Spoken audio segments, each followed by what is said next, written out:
नमस्कार, मैं हूं दिबांग। देश में वैक्सीन बनाने की दौड़ में अब तक सबसे मजबूती से आगे चल रही है serum institute of India Pune की कोविशील्ड। क्या है इससे जुड़ी 3 बड़ी खुशखबरियां? बात इसके इस्तेमाल की अनुमति की, बात इसके कारगर होने की, बात इसकी संख्या की। वैक्सीन भारत आ जाती है तो सरकार के लिए बड़ी चुनौतियां क्या होंगी? सरकार को किन बातों का और कैसे रखना होगा पूरा ध्यान, और कैसे मुफ्त में मिल सकती है ये वैक्सीन? आज पूरी बात।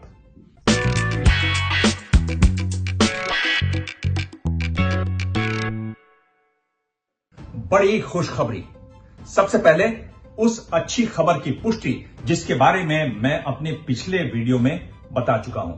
ऑक्सफोर्ड यूनिवर्सिटी और एस्ट्राजेनेका की वैक्सीन बना रही serum institute of India Pune के सीईओ अडार पूनावाला ने कहा कि उनकी कंपनी SII वैक्सीन के लिए इमरजेंसी लाइसेंस के कागजात तैयार करने में जुट गई है और 2 हफ्तों में वो इसके लिए अप्लाई भी कर देगी।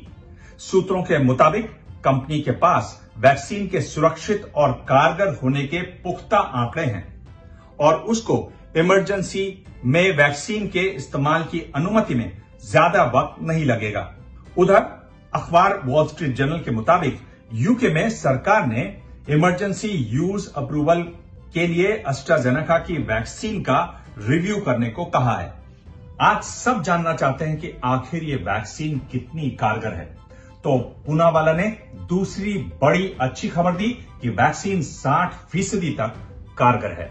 पूनावाला का कहना है कि वैक्सीन खरीद पर SII और सरकार की बात चल रही है और खबर है कि सरकार जुलाई तक 30 से 40 करोड़ डोज खरीदेगी। SII वैक्सीन की 4 से 5 करोड़ डोज हर महीने बना रही है और फरवरी से ये आंकड़ा बढ़कर 10 करोड़ हो जाएगा।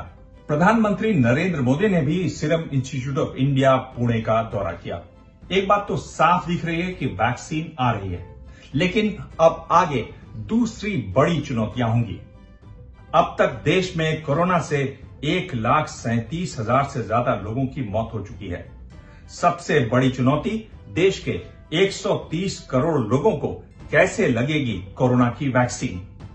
जरूरी और खास बात, इसे जल्द से जल्द लगाना होगा।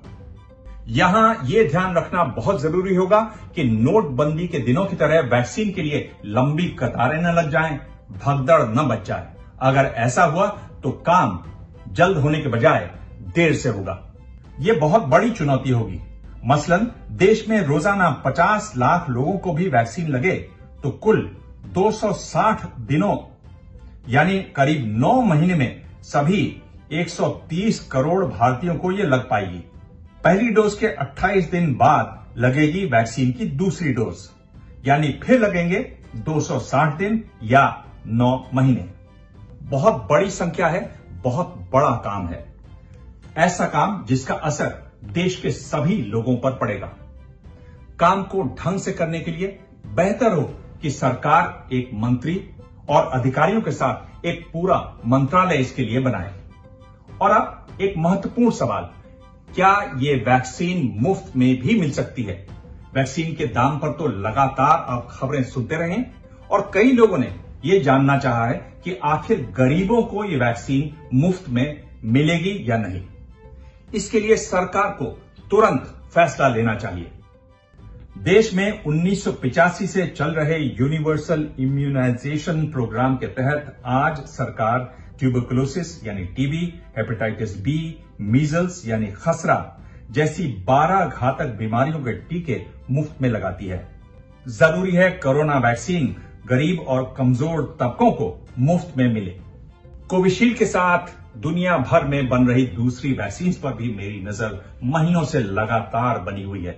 इस बारे में आप भी अपने संदेश मैसेज बॉक्स में जरूर लिखें, भाषा में संयम रखें। मैं आपके मैसेज पढ़ता हूं, उनके जवाब भी देता हूं, वो भी देखिएगा। आप चाहें तो मुझे ट्वीट कर सकते हैं। मेरा हैंडल है @दिबांग DIBANG। धन्यवाद। ABP न्यूज आपको रखे आगे।